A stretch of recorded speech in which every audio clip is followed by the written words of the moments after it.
Hello मेरे प्यारे CA students. तो देखिए, आज मैं आपको पढ़ाने के लिए नहीं आया हूं। आज आपके लिए बेसिकली एक स्ट्रेटेजी लेकर के आया हूं। और देखो, ये स्ट्रेटेजी मैंने कोई प्री प्लान नहीं करी थी, इसी वजह से मैं कुछ पीपीटी वगैरह नहीं बना पाया। ये स्ट्रेटेजी अभी मैं नीव बैच के बच्चों की टेस्ट कॉपी चेक कर रहा था और साथ में कुछ नोट्स पे काम कर रहा था, तो मेरे दिमाग में एक चीज़ आई, स्पेशली सीए फाउंडेशन वाले स्टूडेंट्स के लिए, क्योंकि वो लोग पहली बार, जो लोग मई में या सितंबर में पेपर देने के लिए जा रहे हैं, उनके लिए कि उनको ये चीज बताना कि पावर ऑफ मॉड्यूल है क्या। मैंने ये चीज नोटिस करी है कि आजकल के बच्चे जो समराइज नोट्स होते हैं, जो यूट्यूब पे, टेलीग्राम पे और भी तमाम जगह पर उनको मिल जाते हैं और भी कोचिंग इंस्टीट्यूट में मिल जाते हैं, तो उनकी लैंग्वेज बहुत आसान होती है। तो बच्चों को लगता है यार इससे पढ़ लेंगे तो हमारा पूरा हो जाएगा। लेकिन आज मैं आपको बताने वाला हूं कि बेटा मॉड्यूल की क्या पावर होती है, पावर ऑफ मॉड्यूल। ये बहुत जरूरी है बच्चों के लिए जानना। और स्पेशली वीडियो मैंने अचानक से प्लान किया आप ही लोगों के लिए, ताकि समय रहते मैं आपको इन्फॉर्म कर पाऊं। तो आप इस बात को समझो कि एक टॉपर की स्ट्रेटजी और एक नॉर्मल स्टूडेंट की स्ट्रेटजी में क्या फर्क होता है। तो सबसे पहले तो बेटा बेसिक से स्टार्ट करते हैं, पावर ऑफ मॉड्यूल।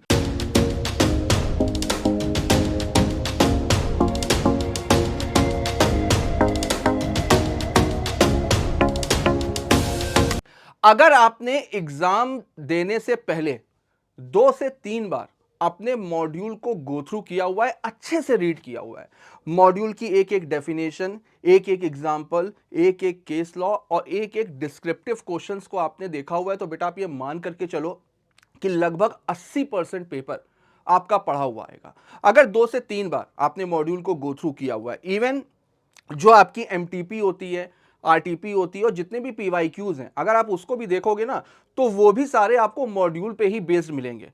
अगर आपने मॉड्यूल से पढ़ा हुआ है, मॉड्यूल का सारा कंटेंट आपने देखा हुआ है, तो एमटीपी, आरटीपी, पीवाईक्यूज, ये सारी चीजें आपको अलग से करने की जरूरत नहीं है, ऑलरेडी उसमें कवर हो जाएगी। और दूसरा, मैं केवल अपने सब्जेक्ट की बात नहीं कर रहा हूं, मैं केवल बिजनेस लॉ की बात नहीं कर रहा हूं, मैं आपके ओवरऑल सारे सब्जेक्ट्स की बात कर रहा हूं। जैसे अकाउंट्स में भी थ्योरी पूछी जाती है, इकोनॉमिक्स है, मैथ्स है या लॉ है, हर एक क्वेश्चन अगर आपने मॉड्यूल से लगाया हुआ है बेटा, तो मॉड्यूल से बाहर कुछ नहीं आएगा। तो आप समझो कि एक नॉर्मल स्टूडेंट और एक टॉपर की स्ट्रेटजी में क्या फर्क होता है। एक नॉर्मल स्टूडेंट क्या करता है, वो समराइज नोट्स के पीछे भागता है, जबकि टॉपर की स्ट्रेटजी क्या होती है कि पहले हम 2 से 3 बार मॉड्यूल को गो थ्रू करेंगे, मॉड्यूल को अच्छे से पढ़ेंगे, मॉड्यूल की एक एक लाइन, मॉड्यूल के सारे क्वेश्चंस, मॉड्यूल के सारे एग्जांपल्स करेंगे, उसके बाद में रिवीजन के लिए समराइज नोट्स चल जाते हैं। इवन मैं अपने लिए भी ये चीज बोलूंगा कि मैं अभी आप लोगों को रिवाइज करवा रहा हूं बिजनेस लॉस, तो मैं रिवाइज करवा रहा हूं, तो मैंने पहली क्लास में ही आपको बताया था कि बेटा वो समराइज नोट्स हैं,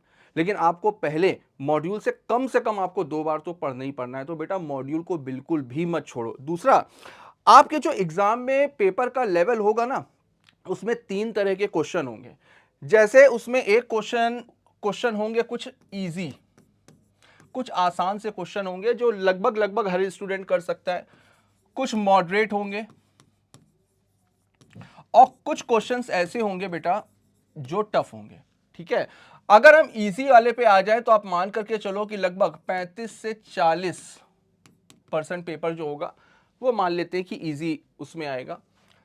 फिर आपका मान लेते हैं कि 35 से 40% पेपर आपका मॉडरेट रहने वाला है, और टफ आप ये मान करके चलो कि लगभग 25 से 30 नंबर, यानी 20, 25, 30, अब 20 कर लो, 20 से 30 नंबर का जो पेपर होगा वो आपका टफ रहने वाला है। अब आप समझना, जिसने मॉड्यूल से अच्छे से किया हुआ है बेटा, जिसने मॉड्यूल को 2-3 बार बहुत अच्छे से किया हुआ है, तुम ये समझ लो उसके ही अगर हम मैक्सिमम पार्ट भी पकड़ करके चलें तो 80% पेपर तो उसका पढ़ा हुआ आएगा, यानी 80% पेपर तो आप ऐसे ही सॉल्व कर लोगे। और ऐसे स्टूडेंट जिन्होंने मॉड्यूल को बहुत अच्छे से पढ़ा है, जिन्होंने कोई सिंगल टॉपिक भी नहीं छोड़ा है, कोई सिंगल एग्जाम्पल भी नहीं छोड़ा है, एक एक लाइन को, एक एक डिस्क्रिप्टिव क्वेश्चन को कायदे से किया हुआ है, एमटीपी आरटीपी को प्रॉपर्ली उन्होंने सॉल्व किया हुआ है, जितने भी पिछले कम से कम 5 अटेम्प्ट के, 5 अगर नहीं कर पा रहे हो 4 अटेम्प्ट के पीवाईक्यू सॉल्व किए हुए, तो आप ये समझ लो कि